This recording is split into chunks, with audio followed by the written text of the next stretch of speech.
Hi, I'm Steve Diggle from the Buzzcocks, and you're listening to CATtales. You're listening to CATtales.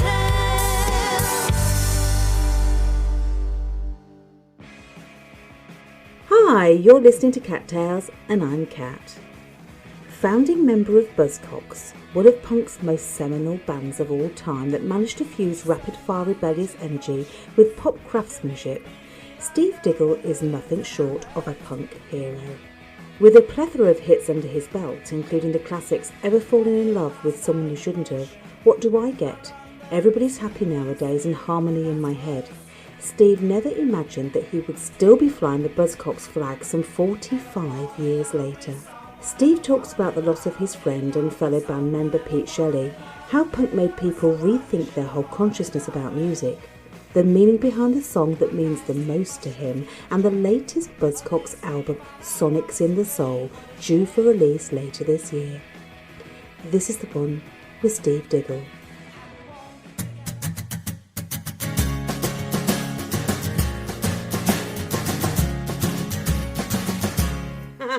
Exactly, where do we begin? Do you want to start with the here and now, or do you want to look back in time and think about where it all began with the Buzzcocks? Well, yeah, back in '76, we brought the Sex Pistols to town in Manchester. That put us on the map. We had put our own single out, Spiral Scratch, which influenced everybody else to put their own independent single out at the time. So I'd say Buzzcocks are quite inspirational, really, what people tell me. And when I think about it... Oh, God! Steve, that's an understatement. Inspirational, my goodness. The Buzzcocks will go down in history, let's be honest. They are historical, and you're still keeping it alive. And that's the magical thing for me. How have you managed to keep it alive for so long? Because you're actually the one and only member of the band who's still going strong, aren't you? That's right, yeah. I mean, basically, with that, I was there from day one, the first rehearsal. Even on Wikipedia, it said we started in Bolton. I didn't go to Bolton until I was 37. The first actual Buzzcocks gig with the classic lineup we had at the time was in Manchester and Sex Pistols gig. So I've been there from day one, and I kind of know how the Buzzcocks works. My first song was Fast Cars for the Buzzcocks and things like that, and Promises. And so really, doing this new album, it was during COVID era. It was shutting down my own without my brother Pete after 43 years. So, yeah, I know. The band's still here. The lineup we've had for about the last 15 years, we're still here. And most of the fans wanted us to carry on, So you've got to do it then, haven't you, really? If the demand is still there, yeah, absolutely. We did the Albert gig, which was going to be a Buzzcocks gig, and we made it a memorial gig to Pete. Came off the back. It's like, well, what do we do now? Really, do we carry on? Do we stop? And so I wrote the album. Then suddenly it was COVID, and we wrote the album, or I wrote the album here, and remembering a lot of the classic things really about the Buzzcocks, a lot of the classic hallmarks. And I didn't listen to the records, but I remembered what I kind of know about it and brought that forward. So in one way, this is still like a bridge album to go to another place with the Buzzcocks. But it does go to other places as well, which is exciting for me, really. Yeah, it must be so hard for you, having lost Pete, having Pete there by your side all those years with the Buzzcocks. You were really a little duo, weren't you? A force to be reckoned with. And then suddenly he's gone. It must have made you almost feel like you've lost a brother. And where do I go now? How was it? We was mates as well. We'd go to the pub and we'd discuss a lot of things. We used to have the occasional argument. I mean, like it was a 43-year marriage, But yeah, we complimented each other in a lot of ways. And if we had a song that everybody's happy nowadays, I'd go, I don't want to hear the chords. I'll just put this great riff on. Things like that. And my song did put something on. So it was kind of like that, really. And there was a lot of interaction between us. We never really rehearsed anything. It was very intuitive, you know. It was almost like it was written in the stars, really. It just automatically worked. We did a lot of off-the-boat work as individuals, but when we got together, the sparks started to fly and create the Buzzcocks. So there was all that's a loss there. But most of the time, he'd write his songs and I'd write mine, you know. Especially with that song like Promises, which was going to be a political song. And as I'm demoing it in the studio, he said, I've got some verses for your melody, because I was scat singing the melody and singing Promises on. And I said, you turned it into a bloody love song. It was supposed to be about the promises of government. So I think mainly after that, we used to write separately anyway, so it wasn't too hard. You know, normally, you know, like on the last time before this, it was 5 years ago, I said to him, write 5 songs and I will, and then the job's easy, and we both came this year with 10 songs each. So, on my own, it was like writing it like that part. And about halfway through, I thought, I suddenly had a nostalgic moment of remembering when we first started. It's like all novelists, they have a few great hit novels, and then they start writing about their childhood or something, you know, or boxing. Yeah. So I had a moment of thinking, you know, nostalgic moment of thinking that. So, Senses Out of Control, that I thought I'll make it came up like an early song, if you see what I mean. Yeah. So that was it was a nice nod to all those early members, really. Particularly I could still see myself in the room when we started out, and all plugged into one amp, you know. So there was that with the single, Senses Out of Control, and then the album goes on to other things, you know. Well, yeah, I mean, what it feels like to me is that you're almost like you still got that nod to the past, but you're having to look to the future and reshaping the Buzzcocks into what is good for today, but keeping that legacy behind you, which is absolutely magical. Yeah, that was a difficulty because, you know, I had a box out a few years ago of all my solo albums. So when you're doing a solo album, you've got the freedom. You can use all the paints in the box, you know. But you do what you want. You see, I don't have to work to some kind of framework. But it's a kind of framework we built as a Buzzcocks of our sound, really. And then, so there was that as well about, you know, keeping the dynamics and the sound of the Buzzcocks, but trying to move it on to a bit, but not too far right now for this first album, you know. Yeah, well, you want to keep that sound, don't you? Because that is your sound, isn't it? Well, it's, you know, half my guitar sound and half Pete's. You know, it's my guitar sound and Pete is the same. You know, we had chugs and riffs and very distinctive sound. The interaction between them was amazing. You know, we never rehearsed that stuff, but it just automatically came. And I thought that's one thing I miss about it. But you know, I don't know how to do that, so you have to keep moving on. You know, you go through all that pain and that, and it's like the First World War. If a man goes down, you've got to keep moving. You can't stop. You know? But the great thing, I mean, with this album, I think lyrically it's a bit more complicated, you know, and that's why I like the complexity of the lyrics on it. But they are simple as well in a way, which was always a standard thing. That's what's always been good about the Buzzcocks, though, hasn't it? It's taken some sort of complex and difficult, subject matter, and it's broken it down into little bite-sized pieces for 3-minute pop injection almost, hasn't it? Yeah. That, I think, has really been the what's distinctive for me about the Buzzcocks. You know, yes, it's been punk, but it's been pop punk taking it to the masses, and that's been quite special.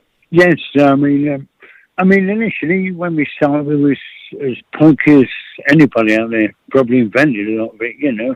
And but then when we started writing, you kind of move on a bit because you don't want to keep doing the same thing over and over again. You know, I mean, the same. We realised the punk thing, we had to move on a bit, really, and become the Buzzcocks. I mean, that generation, like the Clash, the Pistols, and the Jam, we all started at the same time. But under the umbrella of punk, we all became distinctive. You know, the Clash became the Clash via their series of albums, and the Buzzcocks the same. We started to get an identity out of it rather than just being a punk band, you know. And amazing enough, all of them bands were distinctive, and like I said, the Buzzcocks were distinctive. So we have got that, you know. And sometimes when I go in the studio with a song, I don't know what the riffs are going to be, but I like to make the riffs at the moment, in the magic, in the heat of the moment, you know, and always come up with some good kind of Buzzcockian riffs, you know. So, but it's like getting into bed with a woman for the first time. You don't know what's going to, you know. I'm getting dates on to now, and you know, you're going into the unknown, and then you come up with these riffs. You know, it's a spontaneous thing rather than it being too all, you know, all pre-rehearsed kind of thing. I love that idea. I do love that idea, Steve, that you're sort of like going in there and you've got a sort of like a concept in your head, but then actually the magic happens when you're on your instrument and you're really sort of like just creating in the moment. That's just, you know, for me that's really special because it's like encapsulating everything in a moment in time. Yes, I mean, it's that's what gives it the excitement. I'm probably playing for years and things like that, but it's just like, it does give it that magic because you go, wow, that's an amazing riff. You know, I didn't know that an hour ago. And things like reacting to what's there, like the rhythms and bits and pieces, and putting that in, which kind of makes it more exciting and probably adds to it in terms of the liveness of it, the realness of it, rather than it being all really worked out, you know. And I think that's still the spirit of the punk and the early days, isn't it? Oh, yeah, absolutely, yeah. There's that about, you know, the experimental side, because, you know, you used to listen to, you used to have Stockhausen box sets and things like that. And when I was 16, I had a hangover, and I was living in a little box room at my mum's house, and she was vacuuming outside the door. I had a cassette player with these big speakers, so I just put the microphone behind the door. I could hear this vacuum cleaner going away. And then I recorded that and played it back to about, you know, 80 watts, really loud. Going, this is what it sounds like. My hangover. But I realised then, wow, that's white noise, you know, over noise. So things like that are important. We always have some odd noises or some angular kind of things. And it's kind of like, you're suggesting there that some things may also come about a little bit by just that experimentation and by accident almost. Well, yeah, you know, I mean, you can create accidents. Many people do on the roads. You know, life's not perfect, so the music shouldn't be perfect. You know, you can't relate to it as a human being. It's nobody understands the world, really. I mean, there's a song called Nothing in This World, you know, which is kind of a philosophical thing. Nothing means nothing in this world, you know. Existential kind of thing, you know. So there's a song like that on there. And things like that. But the whole album I made as a journey, like as if you were buying an album in the old days, even pre-punk, where you'd listen to it, it's like reading a book and getting to the end and knowing what it's all about, you know. Rather than now, not just cherry pick the singles, you know. Yeah, so have you taken this new album in that sort of sense then of just like wanting individual songs to convey different messages? Or are you trying to take people on a journey that you've suggested there that some of the bands did in the early 70s? Well, yeah, a journey of an experience, yeah. I mean, starts off with Centered Out of Control, and then I think it goes to, that's a song called Manchester Rain. Which really, when I was in Manchester, we did 10 gigs before COVID with this new lineup. And I was stood in the rain in Manchester, just about to go into the venue.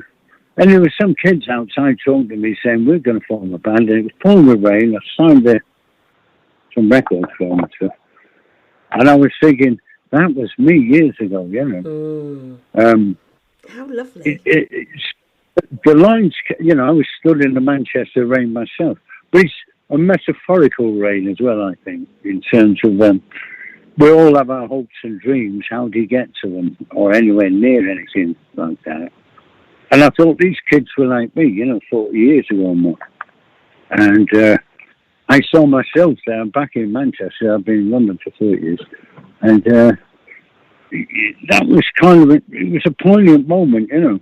I thought, that was me, yes. Yeah. And I'm stood in the back of the rain, and that's where the title came. And I thought it's a metaphorical rain, because he says, how do you solve a problem deep inside you? How do you solve a problem you can't explain? Standing on the corner, standing in the Manchester rain. How do you catch a dream you just can't find? How do you catch a star that calls your name? And standing on the corner, standing in the Manchester rain, you know. And I thought it's universal, because you could say Newcastle rain or, you know, wherever else.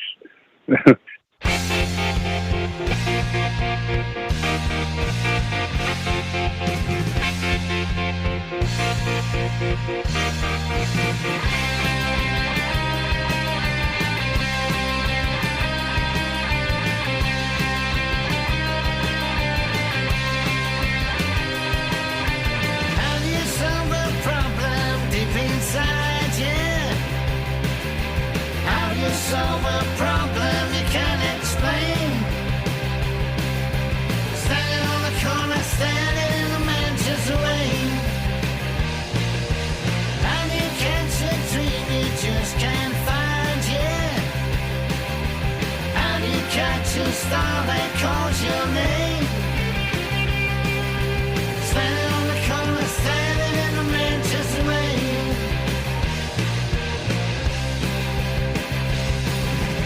Standing in the Manchester rain, yeah.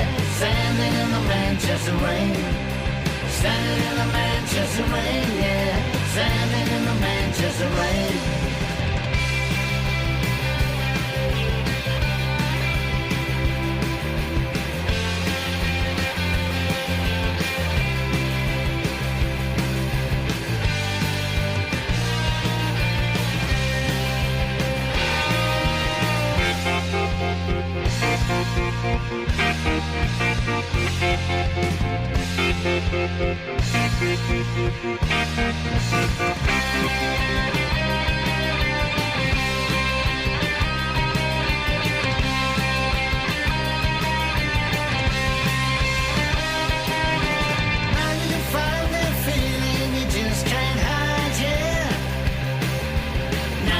Sing it again and again.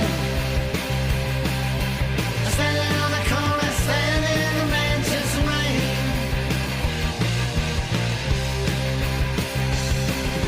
Standing in the Manchester rain, yeah. Standing in the Manchester rain.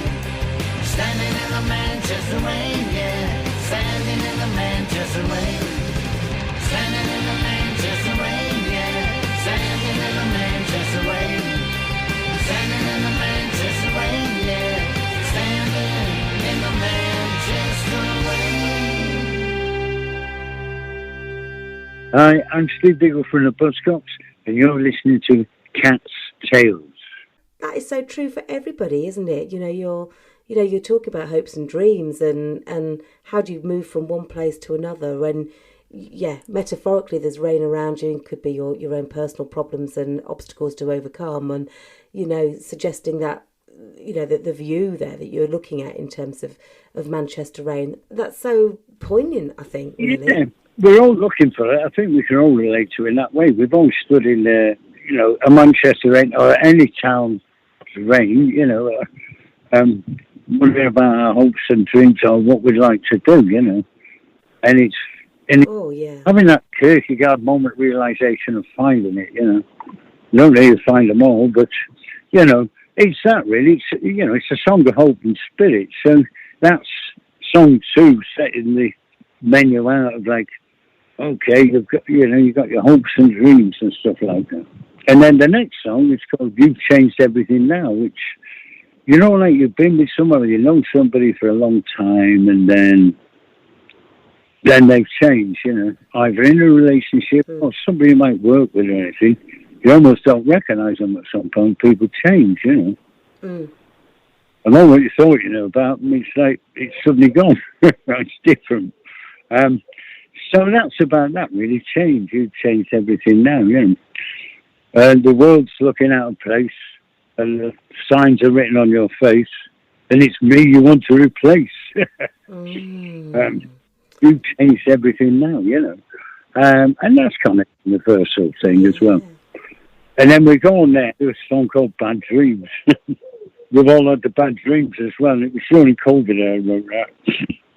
But the nice thing about that one is, I think that takes you in there. It's like a mirror to yourself. When you're reading it, it's kind of a hypnotic rhythm. So if you get involved in that, you see yourself in there, really. I think that's when it goes to your soul, or the inner workings of your mind, and things like that, to me. And but as the guitarist said, it's a great line at the end. Having bad dreams, but now they're gone. You know, it's not like dwelling on the facts. It's like you do have bad dreams, but they go, you know what I mean? But now they're gone. Yeah, absolutely. But I kind of like that soul searching now, or that reflection bit. It's kind of internal, you know. And hopefully when people listen, they'll go inside themselves a bit and find stuff within themselves, within the hypnotic nature of the music and stuff. Yeah.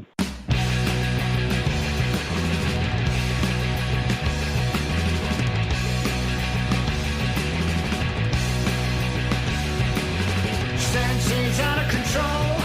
Got my senses out of control. Senses out of control. Got my senses out of control. All the gods are looking down on my senses out of control.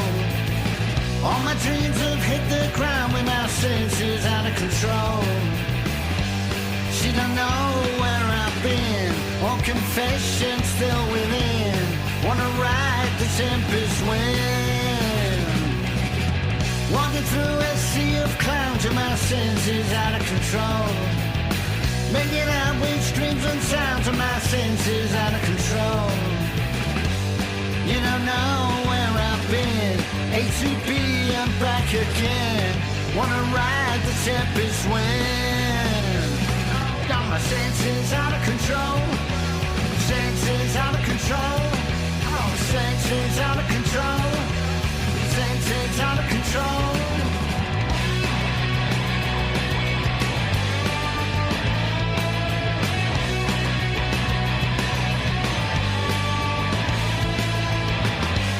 You don't know where I've been. A to B, I'm back again.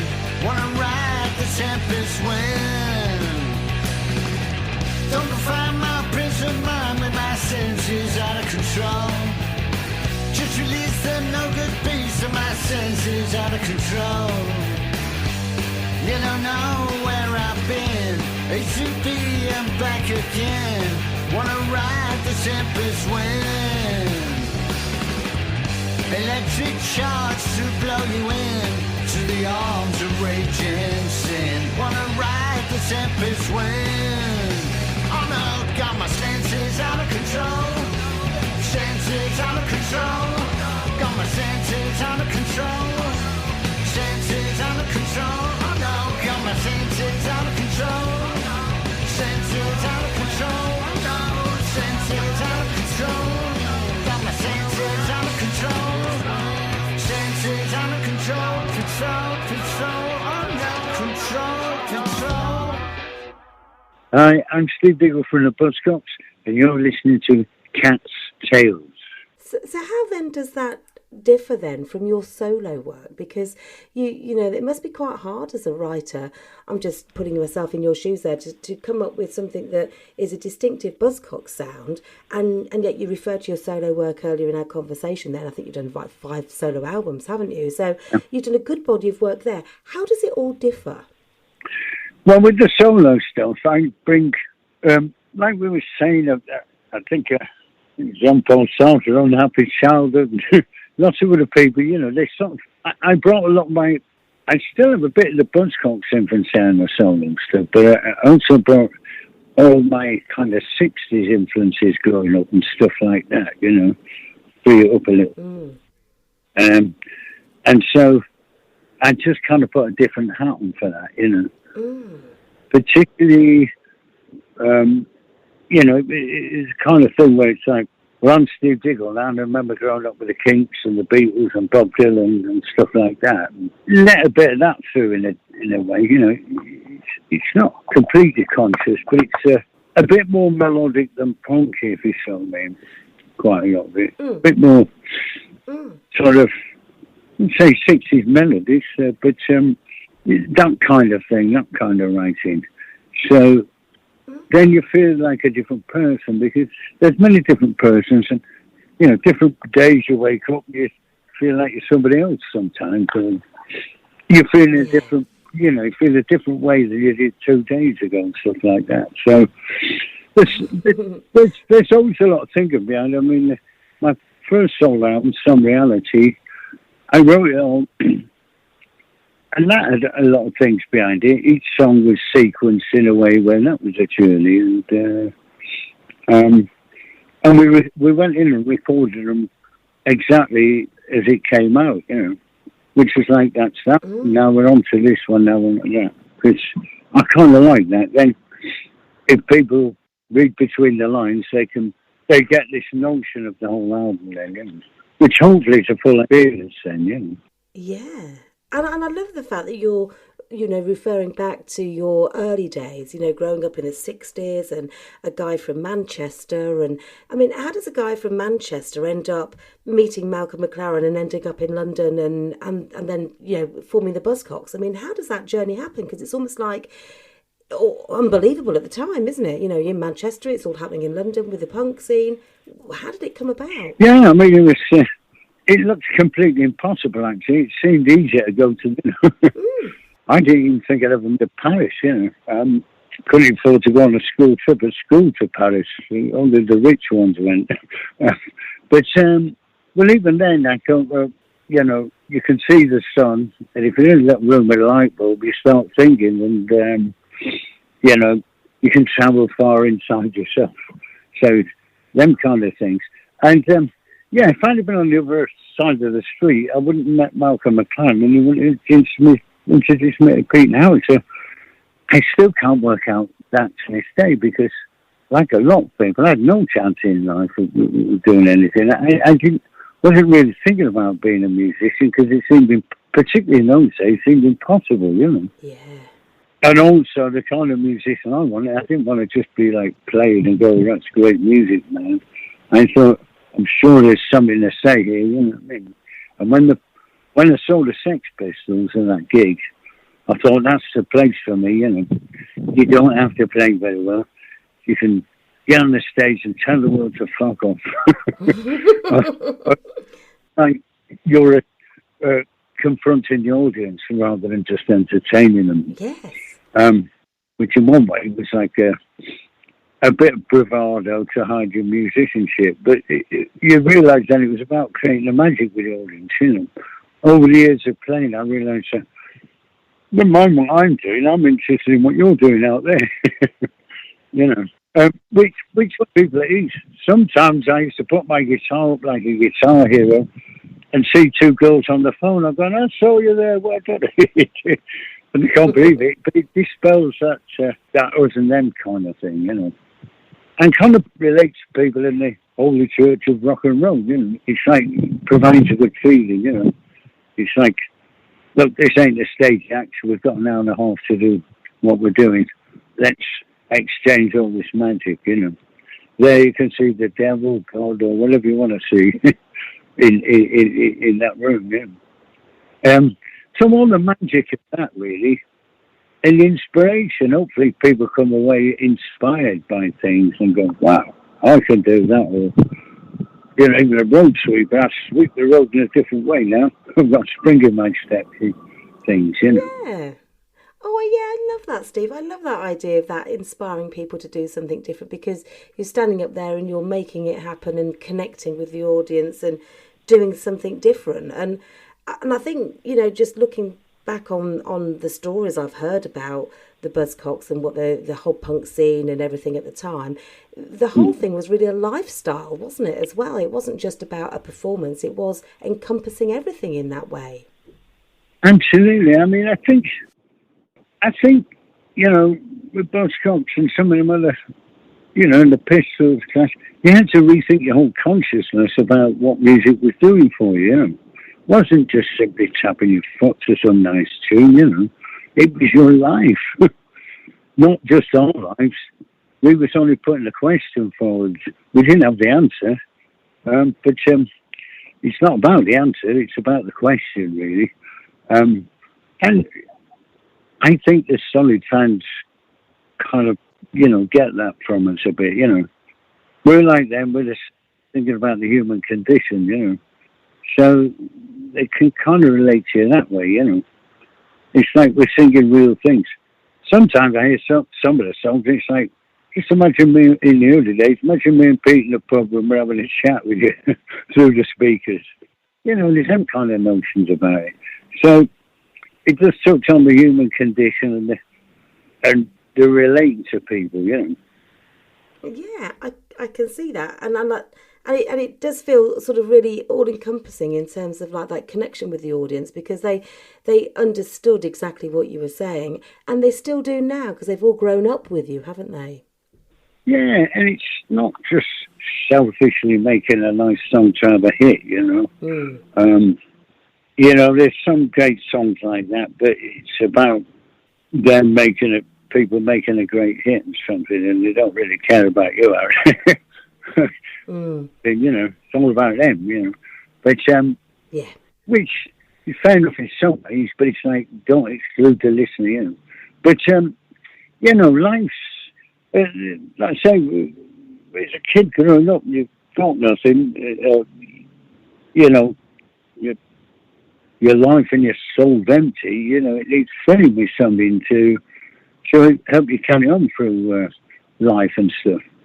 And help you kind of see things in a way that can get you through life as well. You know, it's like an exchange, I think, really. So in that way, I kind of try and go as much as you can in those directions, because it seems a bit real to me, you know, to do it like that, really. You're trying to be real rather than create something that's not you, you know what I mean? Yeah, about being authentic, isn't it, really? You know, through the whole thing, really, your performance, your music, on and off stage, or, you know, just being, you know, yourself and creating something different. Do you know what? I would love to play some of your songs, of some of your music. You know, looking back on your career, have you any favourites that you think, do you know what, that sums me up perfectly? Well, I'm known for that Harmony in My Head one, really. We had a few, like, pop-its. I was very proud of Promises, but Harmony in My Head, I thought, now it's time to get a heavy song, you know. And I was reading James Joyce Ulysses, and it's cinematic imagery in there rather than linear storylines, you know. And I thought, I'll write Harmony in My Head with all this cinematic imagery. And the harmony really was the percolation of the crowd, you know. I'd walk down Market Street in Manchester, and the percolation of the crowd was like, in all the chaos, the dancing inferno of the noise of people with no money or paying the bill or whatever problems or the joys was all there. I thought, whatever it is, whatever difficulty or great thing it is, it's all the harmony in my head, you know. It's the sound of life, the sound of your city, isn't it? So I'd say Harmony in My Head, yeah. Oh, that sounds wonderful. And I love the concept behind that. And, you know, you're absolutely right in terms of, like, everybody having their own noise going on, isn't it? And if you can make it a harmony rather than just a mess, that's got to be good, isn't it? Well, yeah, it was that's the sound of life right there in the high street, you know. In the opening lines, whenever I'm in doubt about things I do, I listen to the high street wailing sounds in a queue. Go up for my walking, sailing social news. Don't let it get me down, I'm long in the tooth. So it's a harmony in my head, you know. When I'm out in the open, clattering choppers around, the neon signs that take your eyes to town. Your thoughts are chosen, your world is advertising now. An extravagance matters to worshippers of the pound. But it's a harmony in my head, you know. And it's the sound of the high street, you know, in any high street, you know. It's like, that's the people there, that's the sound that cacophony of noise, the percolation of the crowds, that's the harmony, you know, that's the tune, you know. For all its great things and difficulties, you know, it's going, well, that's the sound of life, you know. Nobody said it was going to be easy.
Hi, I'm Steve Diggle from the Buzzcocks, and you're listening to CATtales. I was going to ask you about that life off stage as well, in terms of those sort of heady days of the, you know, the 70s, 80s, you know, it's all going really well for the Buzzcocks. I know you partied as hard as you did on off stage as you did on, didn't you? How was that for you at the time? Was it almost like dysfunctional, or were you able to sort of blend the two worlds together? Well, I was lucky. I managed to blend the two roles together. Really, it was like Turner, tying yourself to the mast. And, you know, we went out of the sea and wanted to experience everything. You know, I had no money. I was on the dole, and next minute the group took off, and it's like, let's experience all this. It might last a day, a few weeks. We don't know how long it lasts, but let's experience everything. So the partying was amazing. You know, man who's not 20 and doesn't embrace all that. It became part of it, you know. It's like Picasso. I mean, he'd do a painting and go and get pissed and go to the local whorehouse or something. You know? Well, this is it, isn't it? Art forever has been in that space, hasn't it? Of, you know, we call it sex, drugs and rock and roll, but as you've described there, in a different world, it's exactly the same, isn't it? Well, it was. I mean, that was a lot of fun and exchange, and a lot of people that used to come to our parties, a lot of the fans in the bars and different things. We all had a good time as well, you know, because when you're on tour for a year, you can't really get about anyway. So, Pete liked to drink and I did. And, it was all part of it, really. It never became much of a problem, It probably did after 5 years, but I think we needed a rest as well or something.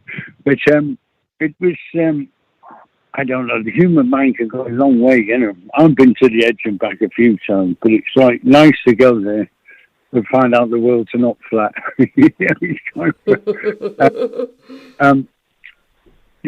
Some terrifying moments, but some magic moments that you never thought that in your mind or you'd ever experienced, Some amazing things about that, living it all to the full, Do you think they go hand in hand then, Steve? Do you reckon you have to almost experience that, the drink as you mentioned, the drugs as you mentioned there? Do you think you have to do that in order to create something special?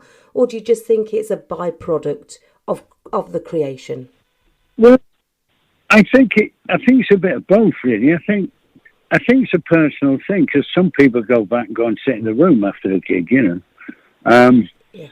And but in those days, it was like young, it's exciting, and it probably, you're dealing with kind of music and the spiritual things of the world. So the parties after were like a part of that, really. It was an amazing experience that way, and it probably does run hand in hand. You do an amazing gig, you kind of electrified yourself, and you saw this magic at the gig with the people and everything.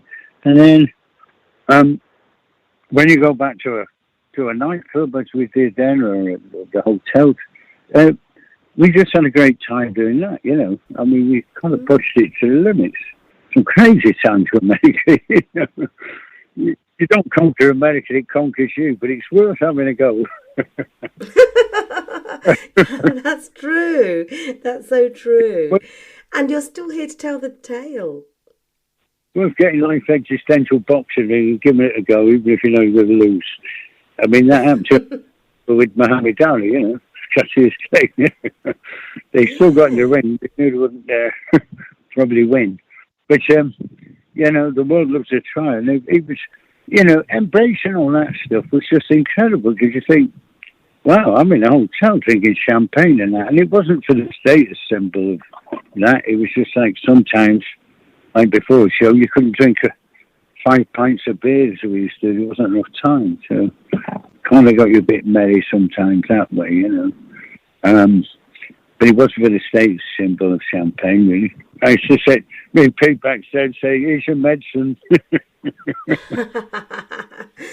Yeah, lovely. And what medicine to have? I mean, to be honest, it's... Well, if years, if anybody invites us to a party or something, a wedding, you go, we got champagne, you go, fuck yeah.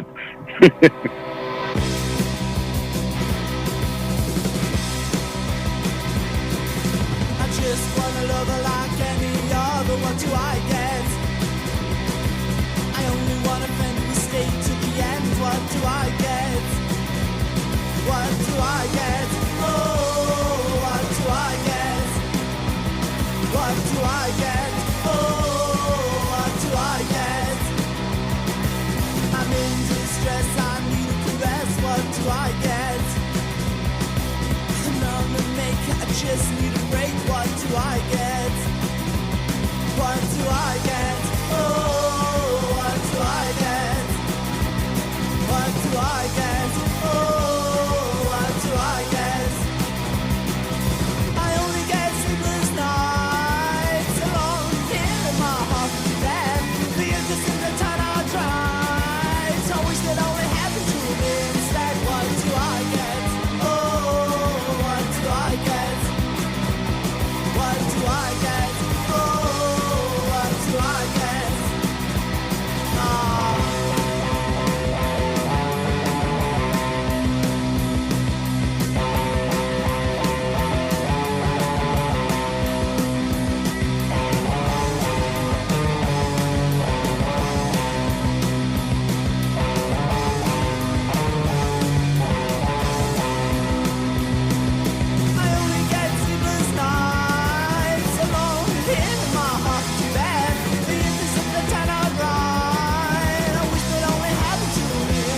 What do I get?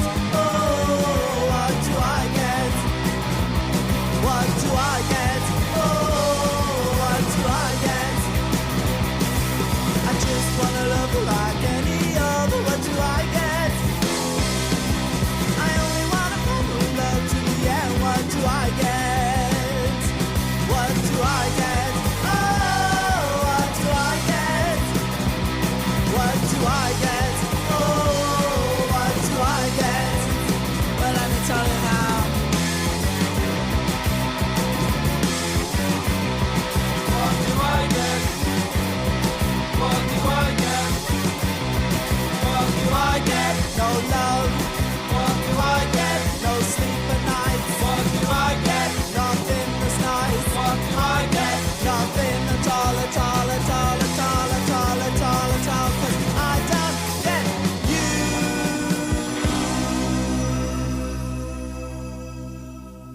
Hi, I'm Steve Diggle from the Buzzcocks, and you're listening to CATtales. So what is there in life that you still want to achieve then, Stevie? Obviously the Buzzcocks is still going strong, despite, Pete and the end of that era. It's into a new era, and you've talked about the new album, which sounds absolutely wonderful. What else is left for you personally? Well, it's kind of that's it, really. I mean, I can kind of see the end of the telescope. I've got quite a few years left, but you never know. So every bonus, as it always was anyway, even when I was a kid, I realised if you've got freedom and time, I like walking around the streets of London and people watching, more happier doing that than playing golf or doing something, I mean. You've got to find that feeling of being alive, even if you're down and depressed and stuff. So mainly I'm happy with that. I mean, the other thing is you're still searching for that great album or great song, It's like, well, that's what I signed up to do, so I should do that to the end, really. Because there will be one day I'll be too old to go into a studio and my hands don't work or something. And you think, I've done this all my life, one day that won't happen. So I'm trying to, I'll pick the ball up, I'm running with it, for as long as I can. And I'm pleased with this album, and halfway through another one, actually. But I thought, are you? Yeah, let's try and keep going at that. Then the other thing, I go to the local pub a lot, perhaps too much sometimes. All those old habits die hard, they say, don't they? Well, funny enough, last night I was in the pub and there was a bloke from Take That. Never seen him around local before. But Liam Gallagher drinks in there with me sometimes. But it was a bloke, Jason from Take That, was in there. And so we were talking about Manchester for a bit, Oh, fabulous. And that's really lovely, though, isn't it? Different bands from different eras, all different, sort of like, riding the wave at a different time. But actually Manchester links you all together, doesn't it? As being the common thread. How lovely is that? And it's pretty amazing because you think you escaped as well. Yes. So we do love Manchester, it's all that stuff. But suddenly, I found myself in London, and I never thought I'd leave Manchester, but I had to be here for certain things with the music and all that as well in the end. There's that common ground there with it. But if you steer yourself right and do the hard work, then sometimes things happen in life, Not just this, and not just music, but, like the hope for anybody, really, with stuff. Yeah, and it's a message of hope. And that's what I love about it, Steve. You're absolutely right. It's a message of hope, isn't it? Right from the early days of the Buzzcocks and the sort of like the, rebellion, all the way through to where you are now, singing songs of joy and dreaming. It's wonderful. Yeah, it's just like kind of passing that on and going like, we're here in this situation, but, it's something you work for as well for years, Used to read a load of books on the sofa when I wasn't working and go to the library and stuff, I didn't kind of sit there and think how terrible this is. I've got this time on my hands. When you've got all that time on your hands, that's priceless. You can, you know what I mean? Your time is, the most important thing, really. I knew that as a kid when I was 17. You know, I thought your freedom or having time is an amazing thing.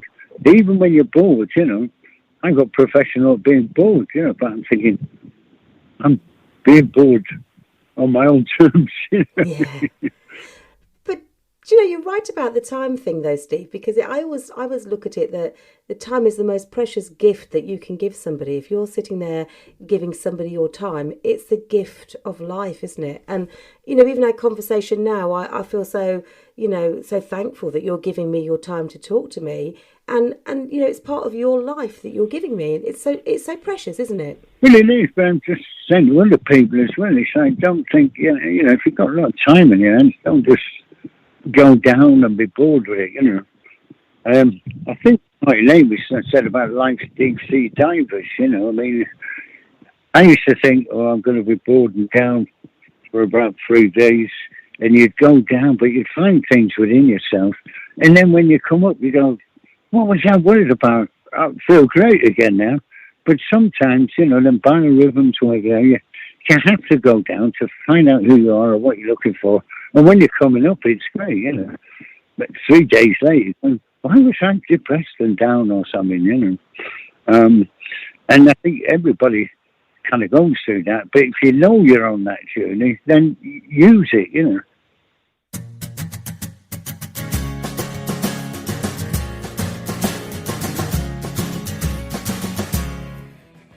Thank you for listening to CATtales with me, Cat, and my guest today, Steve Diggle.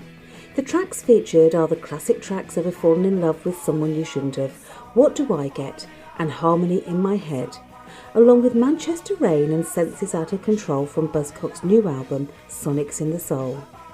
To find out more about Steve and the release of the new album, visit buzzcocks.com. And to listen to this again and to other tales, visit cattales.co.uk. You've been listening to CATtales.